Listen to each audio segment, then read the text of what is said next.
That's right. Hello, ladies and gentlemen. Welcome to Big Talk with Bruce Dickey. My guest today is Len Wells. Welcome to the show. I have been looking forward to this. I'm so excited to be back. You told me last time I was never coming back. After that show, you said never again. It's been a little while. Well, it's usually I try to get you on usually about every whip stitch 4 or 5 weeks. Well, yeah. This time it's so apparently they lifted that one court order. The boil order's been lifted. No. The ban has actually, there was a boil order in the that's another story interim. Altogether. I'm happy to be back. Thank you. Well, yeah, it's been. I think it was June 30th, so it's almost 2 months since you've been here. So yeah, thank you so much for being. Well, I appreciate it, but couldn't find anybody else, could you? Not at all, ladies and gentlemen. We have such a special show today. This is going to be a lot of fun. Sit back, turn up your TV, and sit Get close. yourself a cold one. Leave Coca-Cola, whatever a cold adult beverage. We are going to talk juvenile beverage, whatever kind. We are going to reminisce about things that we were both alive memories. for. But I did not attend. You did attend. I did attend. The Bull Island Music Festival is what were the topic of discussion. Bull Island Soda Festival. It's the Erie Canal Soda Festival, also known as the Strawberry Soda Festival. Really? Mm-hmm. But anyway, we'll get to all that here. Oh, yes. Just a little bit because it's the 50th anniversary. 50. But I was about You were 6 12. months old when you I were 12. 6 months We've got a picture of you. We've got a picture of you. I hope you don't. No, I don't. That's good. That's one of the reasons. Okay, well, we'll get into the show. There probably is one in there somewhere. Are you in one of those pictures? No, I don't think so. I looked. I may have taken one of those pictures, but I wouldn't know. I looked. Let's tell you all about what's going on, ladies and gentlemen, here today. This is Thursday, August 18th, and there are a few things going on. I bet there are. Well, that's the thing. Whenever you're here, I enjoy talking about the community. Well, because I add color. Well, you add color, but you're able to expand and emphasize maybe throw in an occasional glory to help for the. We're trying to help the community people. That's why we're here. A successful, and the FCC requires it. They do. They really do. Well, we're not governed by the FCC. This is cable. Oh, okay. That's right. We could probably say anything we want. We won't. I self-edit. I self-edit. You self-edit. Yes, we do. I have edited pictures today for just such a reason. Let's get to the community events, ladies and gentlemen. Salem Farmers Market is today. It'll be from 2 p.m. to 5 o'clock. A lot of maters, I bet. This afternoon. This would be maters and sweet corn. Yeah. At Bryan Memorial Park. They're just on the north side of Salem. They do this every Thursday from 2 to 5. It's a big deal. It's the Bryan Memorial Park Pavilion number 1. That's on the south end of the park. Apples are coming on now, too. Peaches and apples. So probably some of the fruit there, too. Have you had fresh peaches yet this year? No, I'm going to have some Friday. However, I'm going to an orchard up this side of Charleston. I'll pick some up. We had some fresh peaches about a week ago. Oh, this is the best year for peaches I love peaches. In a long time. And the maters out of my garden have been phenomenal. Speaking of tomatoes. You met my father-in-law for the first time. Yes, I did. A nice guy. He had nice things to say about frightening. Talk about frightening. I've been married 30 years next month. By the way, the anniversary of the festival is basically my you got married Labor Day weekend kind of sort of in there. Well, that's great. So, but now, your father-in-law had the shotgun. Your father-in-law had the shotgun. He had several shotguns. And knows how to use every one of them. That's right. But anyway. But no, the reason I bring him up is because nice guy. He does. Nice. He has a nice big fat garden. Yes, and I had his watermelon this week. Ooh, best watermelon I've had in years. He came out and worked on my road, is what he did. Yeah, well, he does that. He does. Nice guy. Of course, I held him at gunpoint till he got it done, but that's a whole different story. You want to make sure they do the fine work. What else is going on, ladies and gentlemen? At the McCabe Lighthouse, the McCabe Lighthouse Ministry, they're going to have the Summer Singspiration. Summer Singspiration. Yes. That's tonight at 6 p.m. Each performer is asked to bring a couple of songs. Well, I would hear fellowship and food afterwards. Please bring finger foods. For more information, not that one finger. No, don't bring that one. For information, please call David Bonham at or information or formation, either way. 676. Do you know if any of them 7323. Do you know if any of the singers will be performing "Cowboys for Jesus"? That's a great tune, "Cowboys for Jesus." I do not know that. That's I do a not great know gospel that. song. However, I would hope for maybe some of them to. Wolfie performed that one time. With football season coming up, "Drop Kick Me Jesus" through the goalposts of life. That was a great one that'd too. That'd be it. Precious memories. I haven't heard of "Glory" yet. No, we haven't got there yet. All right. Well, I thought Fairfield Memorial Hospital's Senior Life Solutions holding the next coffee club meeting right at about half an hour from now, from 9:30 till 10. What'd you say? Nothing. The coffee club will meet in the Fairfield Memorial Cafe, also known as a coffee clatch, and is open to anyone interested. That's a nice attending. program, actually. It's a great opportunity. It really is. Good to get together with people in the community in a social atmosphere and swap stories. You bet. You don't have to be a participant in Senior Life Solutions to attend. No. Free blood pressure checks and refreshments. Yeah, so who's bringing the cooler? Drink a bunch of coffee and load up on the blood pressure checks. There you go. That's they will also be offered. They look forward to seeing you there. For more information about the club and to learn more about Senior Life Solutions, give them a call at 618-847-8298. What else is going on today, Len? Oh. This is National Ladies and Gentlemen. Actually, these are some pretty good ones today. Okay. You know, you usually it's not like pierogies or something. You think I'm making stuff up most of the time you do. Most of the time you do, Bruce. Today is a good one. Ladies and gentlemen, this is National Fajita Day. Oh, I love fajitas. And in Wayne County, they pronounce them differently, but that's a whole different story. Apparently, in the early 1930s, Mexican vaqueros in southwest Texas developed. What is a vaquero? We've grown. Yeah, it's like a cowboy. Yeah, it's a cowboy. Or caballeros. Caballero. I had an uncle who was a gay caballero. Did you know that? No, I did not. He invented the open-toed cowboy boot. Did you not know that? A gay caballero. He invented the open-toed cowboy boot. I did not know that. Well, the open-toed cowboy boot. Yeah, kind of special. How about that? That's it's a festival. I got you. Yeah. Oh, I think everybody understands where you're going here, Len. But fajitas, I love. Especially if you got a frozen margarita with no salt. These cowboys cooked the steak over an open fire or grill. Once cooked, they served it with flour or corn tortillas. In later years, fresh pico de gallo, guacamole, and southwestern spices elevated the fajita. Soon, the convenient meal. It was a to-go meal. For hardworking cowboys, made an introduction to new audience. I love it. I love them.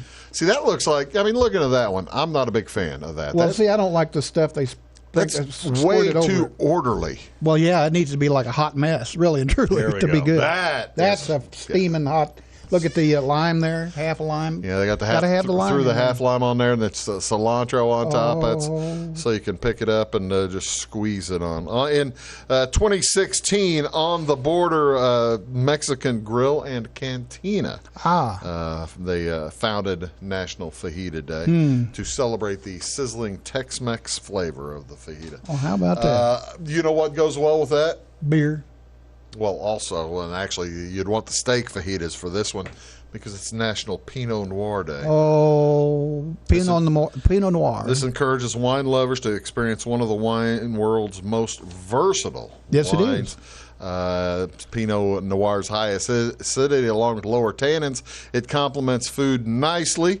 Wineries around the world produce Pinot Noir using red wine grapes and primarily the Pinot Noir varietal. One Pinot Noir grown and produced in Burgundy, France, bears the name of the origin. France also produces more Pinot Noir than any other country. What did you say? Spain? What did you say? France. I'm sorry, France. However, the grape is today the grape is grown all over the world. The soil, climate, and how it's processed do impact the flavors. You know, they do have a different variety now. Seriously, that they have developed for older people. No, I'm talking about seniors. I didn't know that. No. Yes, it's for seniors. It's for the senior life. Perfect on senior life solution. Absolutely. And it's for specifically men, I think, more than women, who have to get up in the night and go to the bathroom a lot because of bladder issues. Yes. It's called Pinot Noir. Pinot Noir.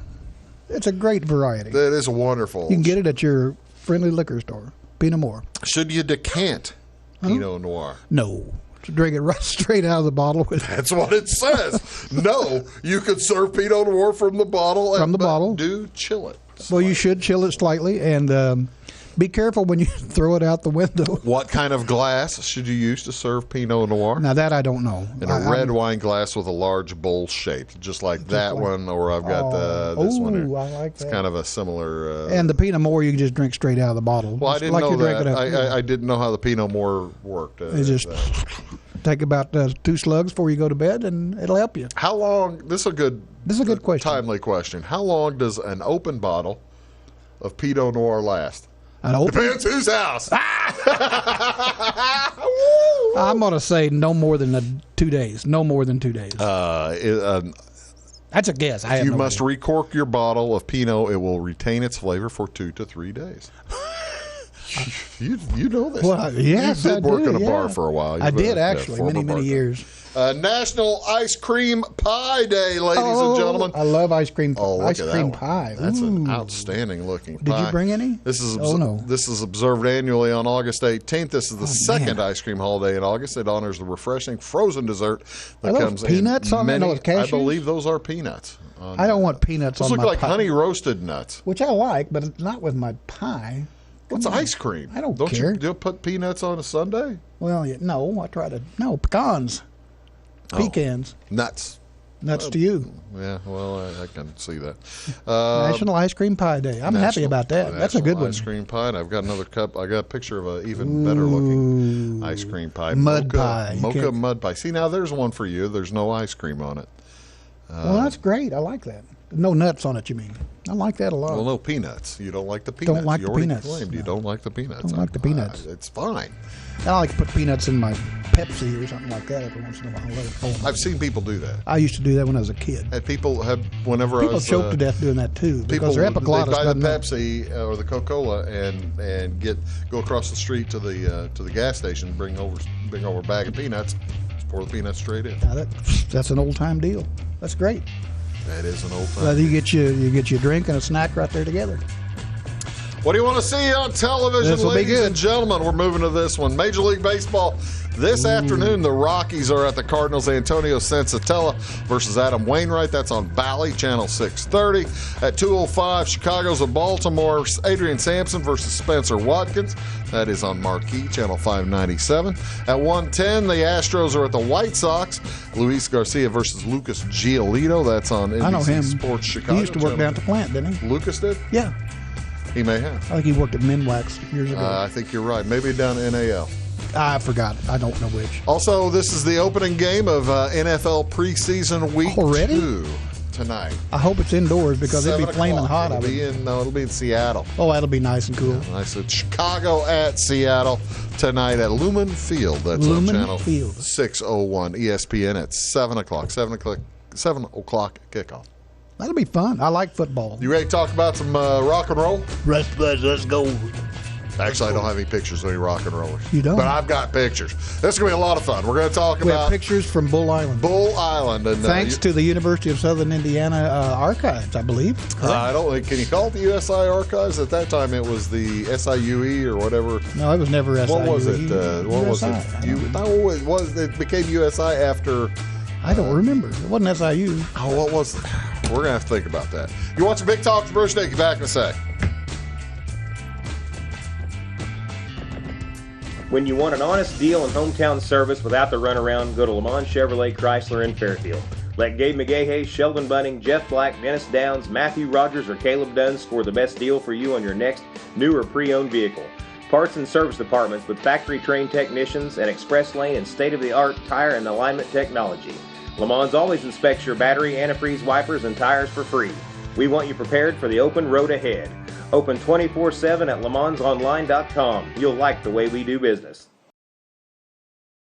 Briscoe Surplus Sales on the northeast edge of Flora is your one-stop do-it-all shop. Looking for rugged boots and footwear from great brands like Lacrosse, Rocky, and Carolina? They're there. How about top-notch small engine parts and service? Briscoe Surplus Sales has it. Whether you're wiring your switches or switching your wiring, Briscoe Surplus Sales has the solution and the know-how to help you get the job done right the first time. Briscoe Surplus Sales, your one-stop do-it-all shop. At Clay City Banking Company, we're all on the same team, regardless of zip code. At home, work, school, or across the country, you can be part of our team with our cutting-edge mobile banking products. From your hand, you can check balances, transfer money, make deposits, and pay bills. Looking for a loan? We've got you covered with our mortgage, agriculture, commercial, and consumer loans. Join our team today. Clay City, Flora, Louisville, and Fairfield Banking Companies. We're the hometown banks, member FDIC, and equal housing lender. It is all things new at Zimdar's Heating, Air Conditioning, and Appliance Repair. We have a new line of heating and cooling equipment and new technicians. Our new equipment line offers 24 months free financing and excellent warranty coverage. Our experienced service technicians can provide you with quality service and repairs on all brands of HVAC equipment. Zimdar's has been serving Clay County and the surrounding areas for over 23 years. The employees of Zimdar's are here to help, so call local and call Zimdar's.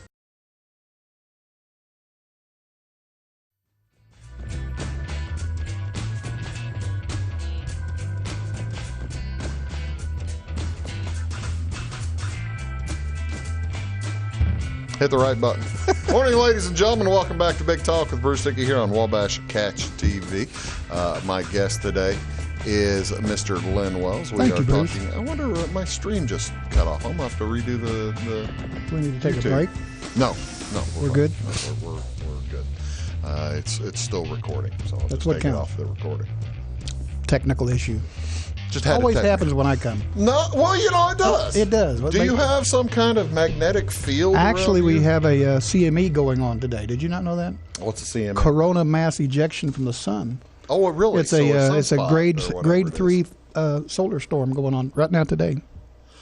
Huh. I wonder what we had channel WSIL out this morning. That Could be part of it. Yeah, it could interrupt some things. Yeah, seriously, it's a CME going on. Okay, so Coronal mass 1972. ejection. 1972 Labor Day weekend. Ladies and gentlemen, put yourself back into 1972 if you can. If you can. As I was a Child, child, I was riding my bike around the neighborhood, having a good time. Cool.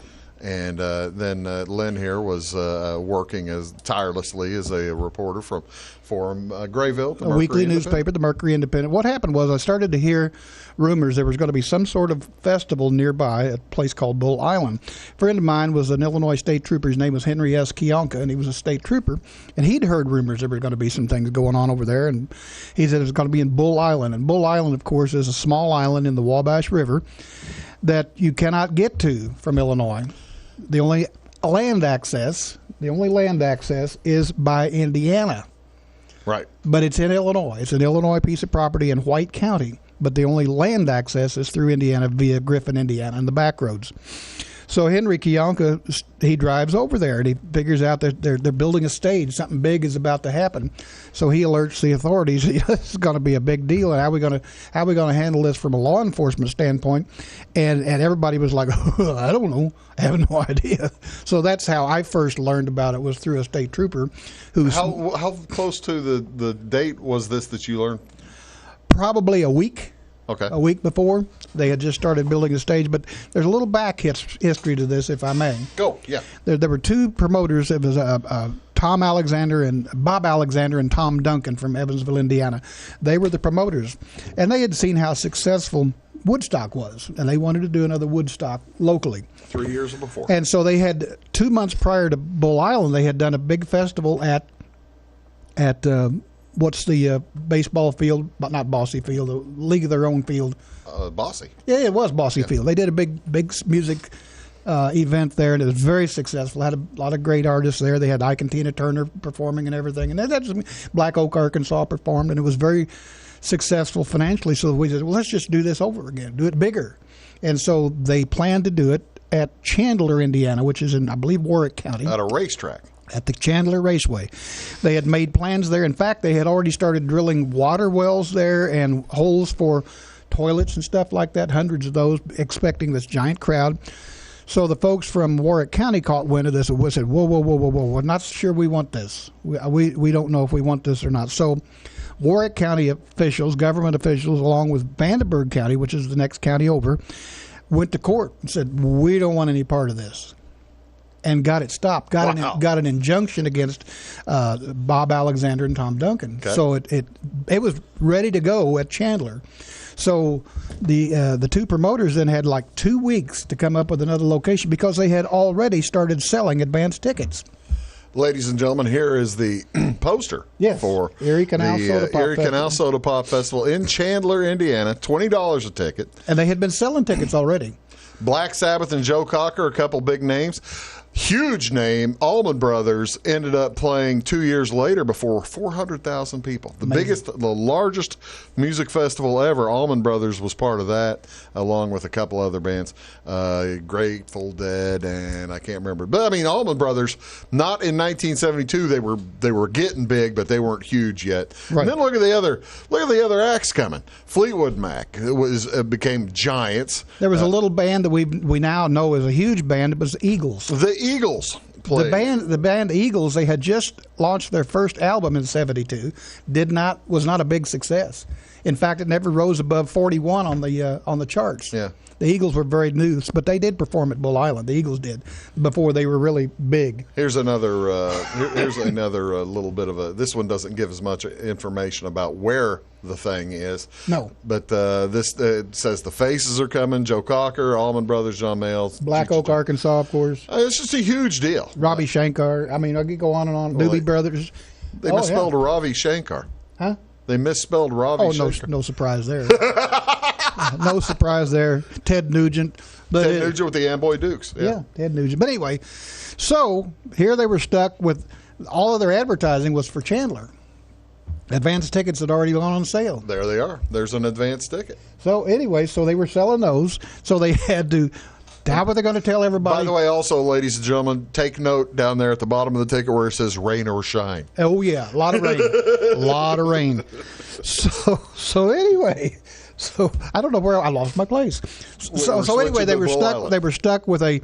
Now they had found a new location, Bull Island, Illinois, but they didn't have a way to tell all the people that already bought advance tickets that were coming to this festival. How are they going to get the word out? Social media did not exist in '72. No such thing. So two things they did. They quickly advertised in Rolling Stone magazine. Oh, really? Yes. And WLS Chicago, which is a flamethrower of a signal that's heard all over the country. So they did a lot of advertising on WLS Chicago and Rolling Stone magazine, and here they came.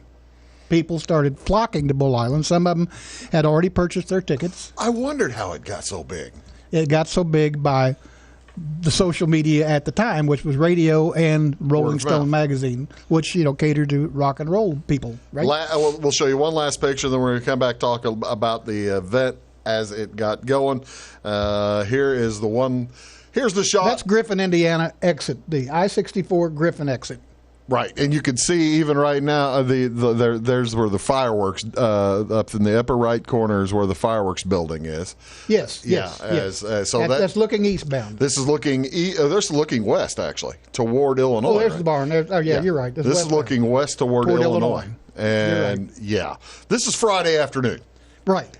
People, people have already abandoned their cars because the parking at Bull Island had already filled up incredibly fast. Not to mention, the road was just a dirt road. I tell you what, let's do. We're going to take a quick break on dirt road because we've got some pictures of that. Seriously, a dirt road. Yeah, this is pretty cool. You're watching Big Talk with Bruce Dickey here with Len Wells. We're talking about Bull Island, music rock festival for 50 years ago. Back in a second. At Midwest Farm and Land, we've got a team of dedicated land, home, and commercial experts ready to help. We understand that buying or selling a property can be extremely stressful. Let our folks take care of you and help you find your perfect piece of property. Whether it's recreational or hunting land, farmland, homes, or commercial, we're there to help. Local experts with national reach. If you're interested, give us a call, 618-532-1961, or check us out on the website, MidwestFarmCo.com. Hi, my name is Bruce Dickey of Wabash Catch TV's Big Talk with Bruce Dickey. Watch us each weekday right here on your local cable station. We're on at 9 a.m. with a repeat at 9 p.m. It's your local TV talk show with plenty of information, fun, and frivolity to get your day started right or maybe even ended right. Please contact me at 665-9970 or at bruced@wabash.net if you are a member of your organization would like to be a guest on the show. That's 665-9970. Big Talk with Bruce Dickey. Hey, thanks for watching. When you want an honest deal and hometown service without the runaround, go to Lemon Chevrolet Chrysler in Fairfield. Let Gabe McGahey, Sheldon Bunning, Jeff Black, Dennis Downs, Matthew Rogers, or Caleb Dunn score the best deal for you on your next new or pre-owned vehicle. Parts and service departments with factory-trained technicians and express lane and state-of-the-art tire and alignment technology. Le Mans always inspects your battery, antifreeze, wipers, and tires for free. We want you prepared for the open road ahead. Open 24/7 at lemansonline.com. You'll like the way we do business. Get ahead of the game at Carter Athletic Academy, where the goal is to transform you into the best young athlete you can be. Train for top performance in football, volleyball, soccer, baseball, and softball. Professional private lessons and clinics are always available with Carter Athletic Academy's expert training staff. Carter's exclusive Hit Track system brings skill development as well as exciting gameplay to batting cages. Plus, the Academy is the perfect spot for your special event or celebration. The Carter Athletic Academy in Fairfield.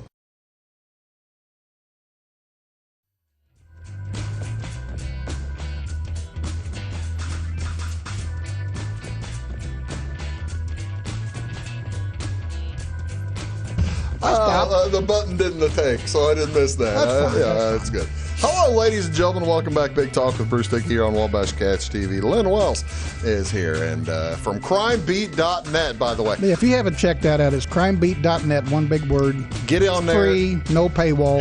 Hit that red button or something on there to be a VIP member. Yeah, free, don't cost nothing. Put your and I won't bury you with email address in there, and he'll send you the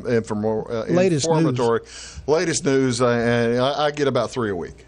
Maybe, yeah. We don't bury you in that stuff at all. It's pretty good. You want to check that out. Today we are talking about Bull Island. Okay, so we've got people. We've shown the crowd has started the crowd of cars on I-64. They started arriving. You say there's a dirt road to the road to the festival itself off of Interstate 64. Of course, there's a paved road for maybe a half a mile, if that much. Then it turns to gravel for a little bit. Then it becomes a dirt road. There's another shot of I-64 coming in. I believe that's probably from east of. That looks like the Indiana side. Yes. Oh, yeah. East of Griffin. People need to understand how big a festival this was. There were 300,000 people attended this event. 300,000. How'd they get that count? Aerial photography, and people that do that for a living, I guess. But aerial photography. But 300,000 people showed up for that event, and it was just amazing. But anyway, here's some cars going through the dirt roads. Yeah, just dirt roads. Obviously, this was the first day of the event because day one was the only day that it did not rain. Oh, really? Okay. It poured down rain pretty much for the entire festival except for the first day. This is how people are getting in. That car built for about 6 people. Looks like it's got about 12. Yeah. The one behind it is similar. They had so many people on one vehicle that it broke the axle, and they had to have it towed away. I mean, people just jumped on because it was a love fest. I mean, everybody's a friend, no enemies. Here's another dozen people in a car built for 6. Looks like a Barracuda or something like that. Here's some folks hiking in from the highway. It looks like it's fun, Lynn. They got the cooler along, got their sleeping bags. These folks are going to have a good time. But here's the problem. The organizers of this event didn't have very much time to prepare. They had posted a $500,000 bond in a nearby county, White County, guaranteeing that everything's going to be okay, and we're going to have 400 porta potties. We're going to have 60 water wells. And all kinds of promises that they made as far as sanitation is concerned. Well, when it all boiled down, they had maybe a dozen porta potties for 300,000 people. Okay, and they had 6 water wells. 6 water wells got completed. People watching this and hearing you talk about it, they wonder, how does he know all this? I was there. You were there. I was there. I actually went 2 days. I did not go to I didn't go there to see the music. I went there to see the crowd. I went there as a news person. Yeah. To take photographs and things like that. I went down there by boat. My brother, Steve, had a nice boat, and we were ferrying news people from Grayville Boat Dock down to Bull Island, which was a very, very short ride, really. Yeah, maybe about 15 minutes. Yeah, something like that. Short ride, short boat ride down there. And so we were ferrying news people, and I went down and wandered around a little bit. So, yeah, I was there.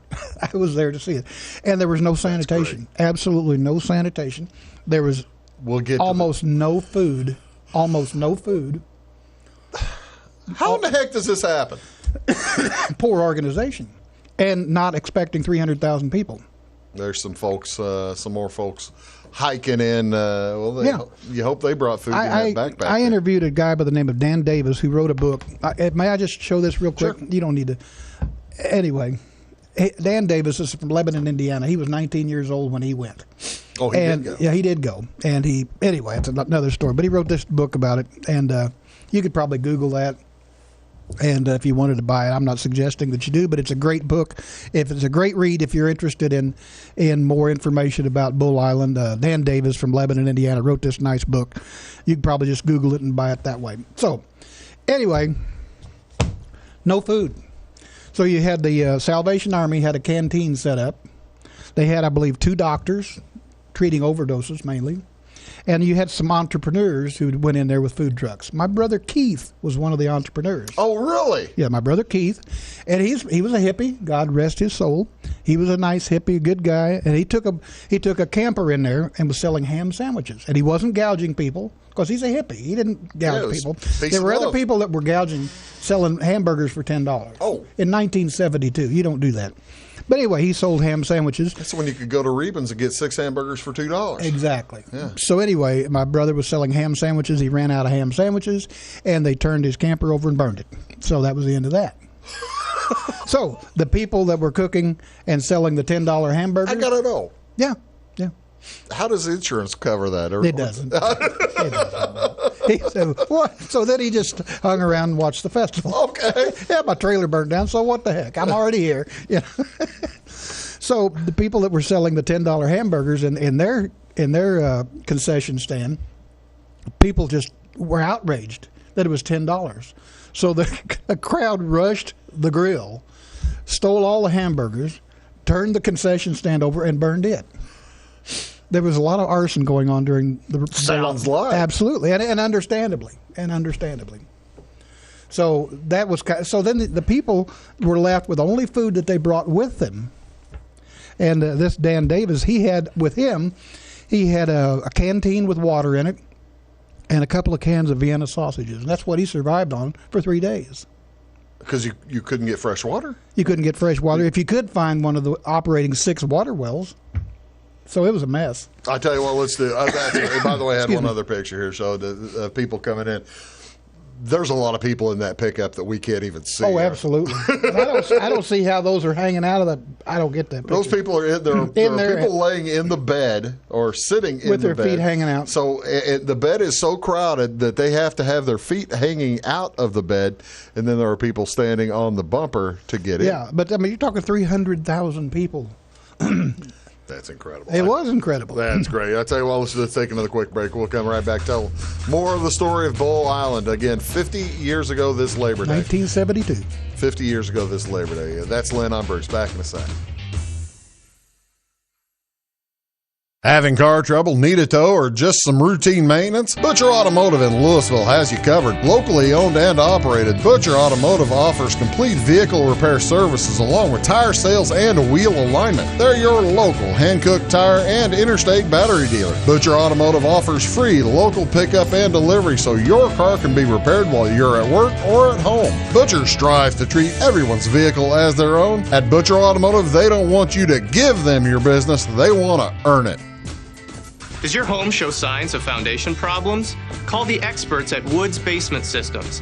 Our Power Brace system can fix the problem permanently and help protect the value of your home. Call Woods Basement Systems today. Woods, the all things basement-y experts. Mold, rank air, pests, all getting closer to inside your home. With a dirt crawl space, there's no telling what's below you. A sealed crawl space locks the nasty stuff out, plus can lower your utility bills. Woods, the all things basement-y experts. Residents of the Clay County and surrounding area have relied on Clay County State Bank for sound professional service for over 100 years. With convenient lobby and drive-up hours, we are ready to serve you Monday through Saturday. We appreciate all who bank with us, and we look forward to the opportunity of working with anyone who is looking for a community bank to help with their financial needs. Give us a call at 665-3314, visit us online, or stop by and see us on the square in Louisville to experience our friendly personal service. When you want an honest deal and hometown service without the runaround, go to Lemon Chevrolet Chrysler in Fairfield. Let Gabe McGahey, Sheldon Bunning, Jeff Black, Dennis Downs, Matthew Rogers, or Caleb Dunn score the best deal for you on your next new or pre-owned vehicle. Parts and service departments with factory-trained technicians and express lane and state-of-the-art tire and alignment technology. Lemons always inspects your battery, antifreeze, wipers, and tires for free. We want you prepared for the open road ahead. Open 24/7 at lemonsonline.com. You'll like the way we do business. I thought I'd lost my business in that fire, but my agent was there before the flames were out. He said, together, we're going to rebuild. Our employees depended on it. My independent agent and auto owners made sure we didn't skip a beat. I mean, we didn't miss a single payroll. For whatever lies ahead, we're always there.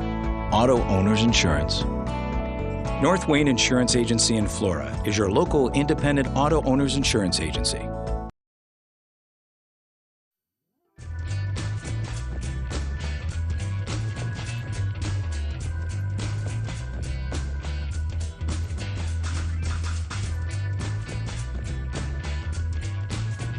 Hello, ladies and gentlemen. Welcome back to Big Talk with Bruce Dickey here on Wabash Cats TV. Oh, I'm just so glad we don't.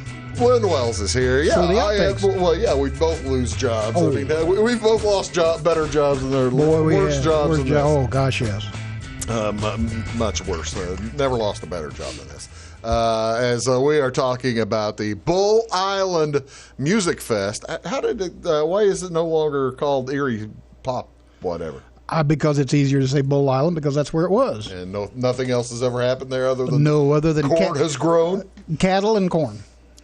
A bulldozer came in afterwards. I suspect it so. did. I've got pictures. Well, not of the bulldozer, but here's what it looked like during the show. I believe this is an undated photograph. This is during the 3 days. During the 3 days, people just literally abandoned their cars and started walking.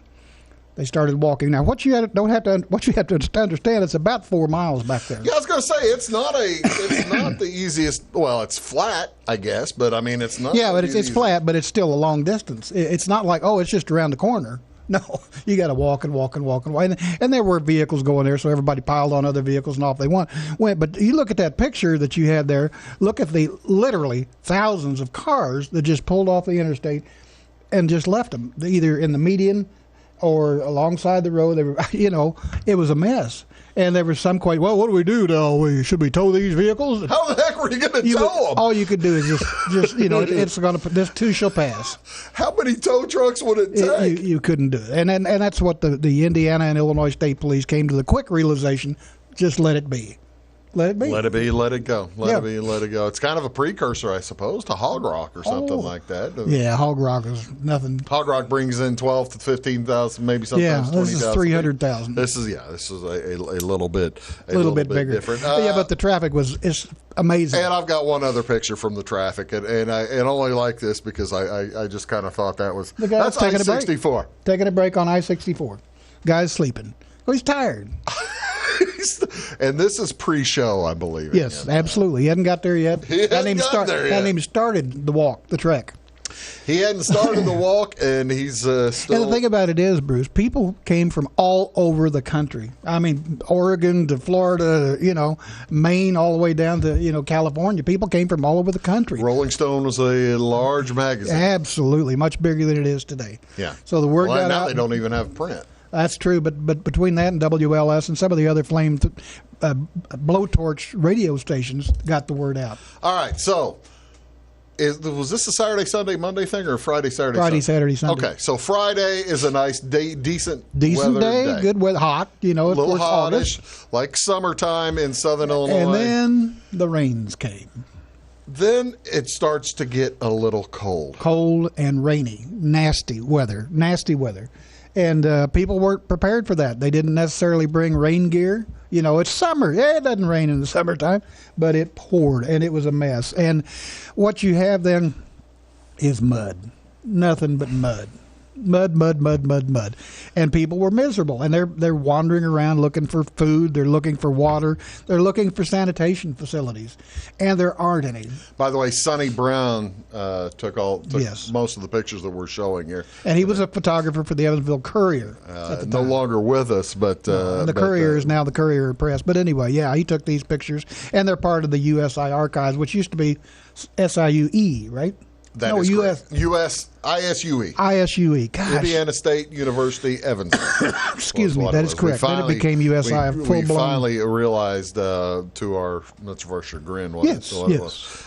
we said Len was there as a youth. There's a fellow with Len and his dad right there. Yeah, I don't know what brand that is. That guy's Fall City.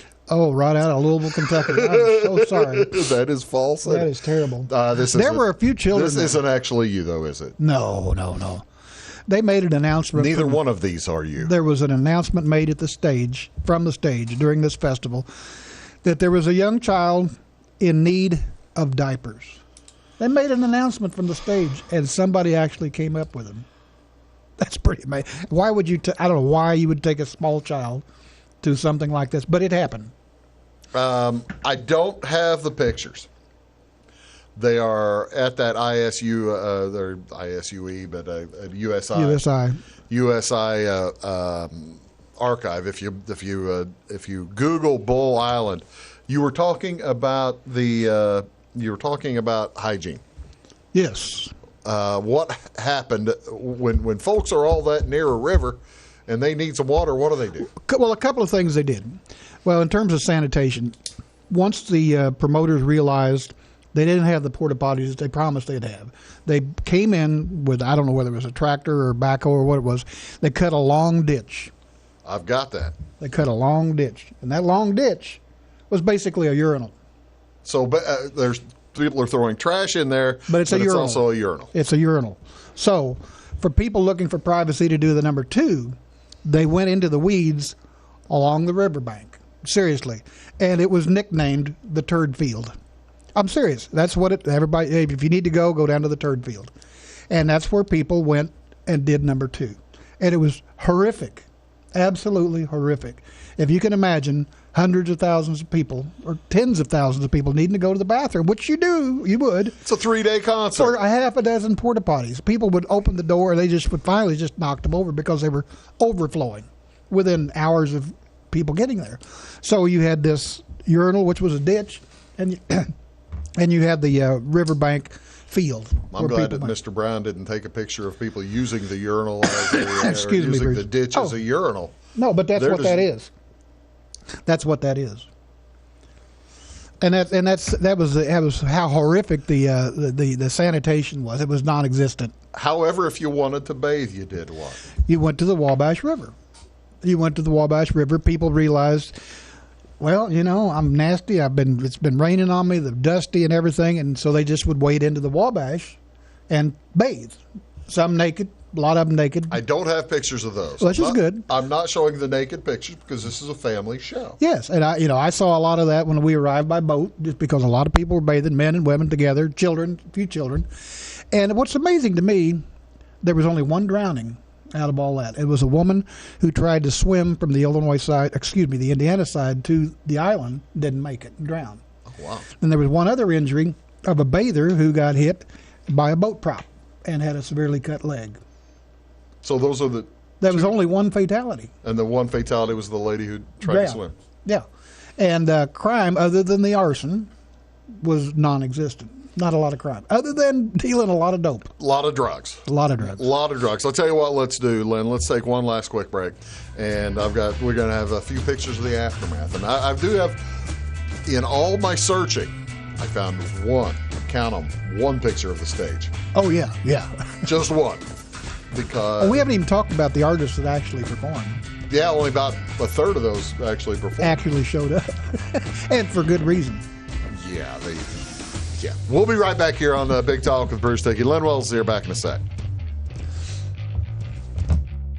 Make Carnaby Square in downtown Fairfield your fashion leader. We're the little boutique with the big inventory of beautiful, trendy outfits and clothing in a wide array of your favorite name brands. And don't forget our large selection of jewelry and accessories. Carnaby Square is Southern Illinois' largest dealer of Brighton. At Carnaby Square, we take pride in our one-on-one, knowledgeable customer service and look forward to helping you create your own special look. Plus, always free gift wrapping. Find endless gift ideas 24/7 at CarnabySquare.com and on our Facebook page. Shop the fashion leader in downtown Fairfield, Carnaby Square. Napa know-how. At Flora Auto Parts, you can count on the Napa know-how experts to have the solutions to keep you running on the road or in the field. More than just your car, your locally owned Napa store carries a large inventory of parts for farms, heavy trucks, and just about everything that moves. Experienced counter people understand your needs and are ready to help with the perfect part at a great value. That's Napa know-how at Flora Auto Parts. When you want an honest deal and hometown service without the runaround, go to Lemon Chevrolet Chrysler in Fairfield. Let Gabe McGahey, Sheldon Bunning, Jeff Black, Dennis Downs, Matthew Rogers, or Caleb Dunn score the best deal for you on your next new or pre-owned vehicle. Parts and service departments with factory-trained technicians and express lane and state-of-the-art tire and alignment technology. Lemons always inspects your battery, antifreeze, wipers, and tires for free. We want you prepared for the open road ahead. Open 24/7 at lemonsonline.com. You'll like the way we do business. In 1916, Warren Miller chose Auto Owners Insurance. Later, his son made the same choice, as did his grandson. And today, his great-granddaughter did the same. As we reflect on where we've been, we're grateful to our independent agents and to those who have put their trust in us, and to the generations who will. Auto Owners Insurance. Harrison Insurance in Louisville is your local independent auto owners insurance agency.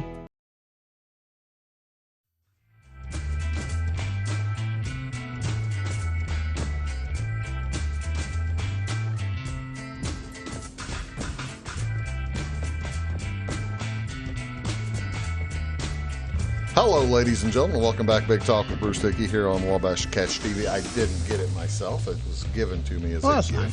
So there you go. We are talking about the Bull Island Music Festival from back in 1972. Here, I promised, and that you have seen this. You may have taken this picture. The stage. The stage. I didn't get near the stage. Sorry to say. I must tell you, Len Wells, that may not be the most professional-looking stage in 1972. It was erected hastily. Is that right? And the sound equipment was brought in. And some of the bands had their own sound equipment. They brought their own stuff. They had the light towers, and then the fans were climbing up the light towers, sitting on the towers, watching the show and everything. And so they were trying to tell people to get off the light towers. They wouldn't get off the light towers. Afraid they'll fall. Oh, yeah. They said, we're going to stop the show if you don't get off the light towers. And people just sat there and looked at them. Okay, I guess we're going to just keep playing. So they stayed up on the light towers. You mentioned that we've shown the poster. A few of those bands didn't show up? A lot of the bands didn't show up. How come? Conditions. Did they hear? Who was telling the bands that the place really stunk? What happened is some of the band. Well, the only way the bands could get in was by helicopter. They could only get in by helicopter, and of course their equipment to be brought in by trucks. But there were artists that came in and looked at the stage from the air, and they said there's got to be an inch of water on the stage. from all the rain. That's a hazard. You could get electrocuted. Yeah.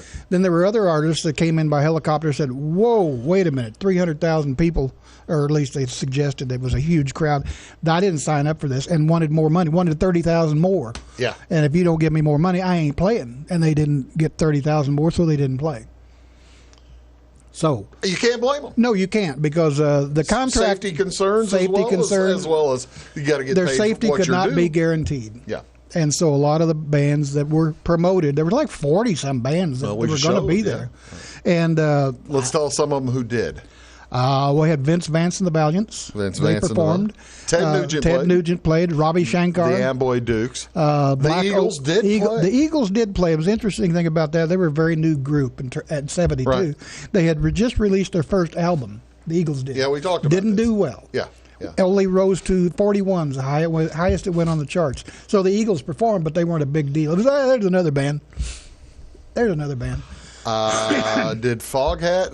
Foghat, I believe, did. Was the Amboy Dukes? That's Ted Nugent's. That's Ted Nugent's. I'm sorry. Ted Nugent, Cheech and Chong.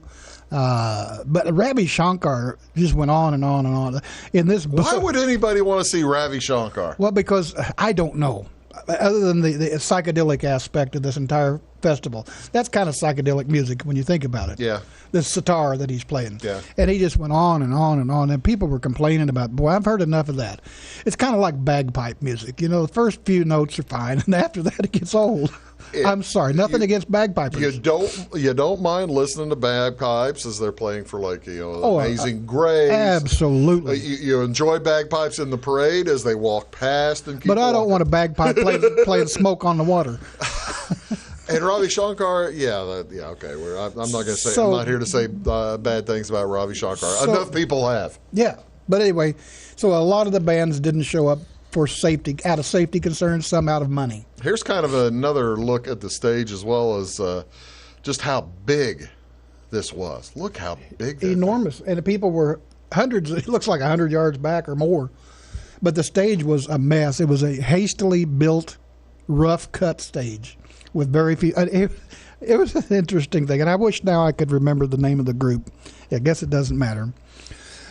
I'm going to say Ted Nugent, but I don't remember. But for the final act, I think it was Ted. That's what this is about what Wikipedia said about the last group. Yes, they were to release Doves. Yes, did you know about that? Did you know the rest of the story on that? No, they were going to release Doves.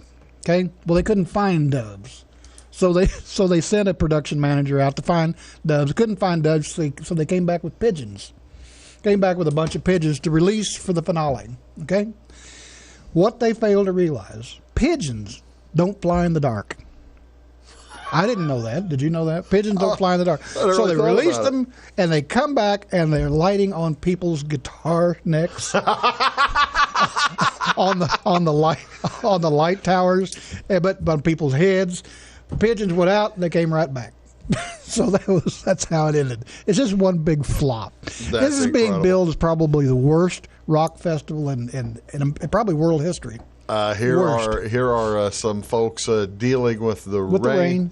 Plastic tarps, anything they could get to keep. There's one guy was smart. He's got some binoculars there. Yeah, he doesn't have to go to the other states. But he also has his canteen. Has what? He has his canteen. Oh yes, but there was drugs. There were a lot of drugs there because you could get anything you wanted. There was an area devoted to drugs. Oh, really? Oh, absolutely. And I saw it. There were tents. People had tents set up, and they'd have a sign, marijuana, LSD, mescaline, any kind of drug that you wanted. And some of the drugs, they had some bleach crystals that the people on stage, the promoters were said, don't take the blue LSD. It's bleach crystals. And there was another drug that was very dangerous also. Bleach crystals like Clorox bleach that you put in your laundry. Exactly, but they'd somehow reduced it to crystals. And so a lot of people got sick over that. There were physicians there that handled a lot of drug overdoses. I don't believe, as I read stories about it, I believe there was only one individual who was sick enough that had to be taken out of the festival because of an overdose. The rest of them were treated at the scene. There's a lot of LSD. The Salvation Army. That's the only thing that didn't get knocked over and burned. And they were doing the very best they could to provide water and food to these people.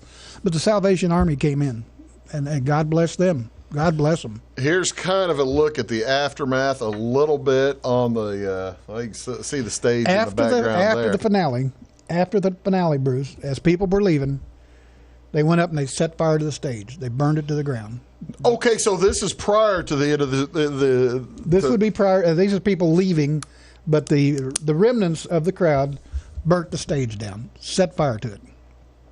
And that I think is testimony to being the worst rock festival. That's a party in the world. That's a party right there. You know, it's kind of like busting the guitar. You know, at the end of the show, they burned the stage down, and then thereafter, the landowner, of course, he billed the promoters a ton of money, took them to court. Tom Alexander and Bob Alexander and Tom Duncan both went to jail briefly. Oh, really? They were arrested and put in the Posey County Jail because they didn't pay their bills and one thing and another. But they all got out, and then it all was a wash.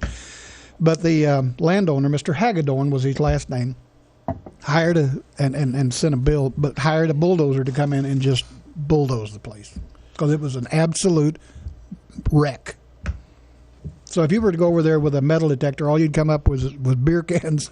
And you might find in there's look at the that. Rice. Remember Rice Catering? That was burned. That's clearly burned up. That was part of the $10 hamburger deal. Oh, is that right? Yeah, part of the $10 hamburger. I believe that catering company's still in business today. Oh, is Rice still? Okay. I believe so. I know you. Well, yeah, they said you're not. I remember them from the 70s and 80s. Can you imagine in 1972 somebody trying to gouge you $10 on a hamburger? That's just outrageous. $2, people probably would have spent it. Probably wasn't worth $1. None of them were. In 72. But anyway, they were trying to. They were gouging. You know, you can go places and not pay $10 for a hamburger today. Even a what do you call it? One of them fancy burgers, you know. But anyway, so it was a disaster from start to finish. A lot of people got sued. A lot of people, a couple of people, like I said, the promoters went to jail briefly. They were arrested, and a lot of bills never got paid, and a lot of people got sick. This Dan Davis, he came home with double pneumonia, was in the hospital for 6 days, nearly died. Wow. And it was just an amazing. So when's the next one? Are we going to have 50th anniversary of Bull Island? No. But there was. The Eagles are still around. They are. I think there was a documentary has been Fleetwood produced. Mac's still around. I think they produced a documentary about Bull Island. Actually, I have not seen it, but I know it's on YouTube. Is it? There's a little one, anyway, a short one, like 20 minutes long or something on YouTube. Now, you have a program coming up soon about it yourself, right? It's actually going to be on today, Thursday. Okay. And I don't know if it may be rerunning again, but David James works for WNIN. Formerly of WFIE. Yeah, the news anchor at WFIE TV. And he interviewed me and Dan Davis, because I'm Bruce. Thank you. David James and I were at Bull Island, along with Dan Davis. See, that's cool. There are still eyewitnesses to what? 3 eyewitnesses on TV, WNIN in Evansville, Indiana, talking about Bull Island. Did you and David James stay together for your time on Bull Island, or did you go see different perspectives of the show? We pretty well stayed the same. same. Davis is going to give you the customer's perspective. Exactly. Well, I call him DJ, David James.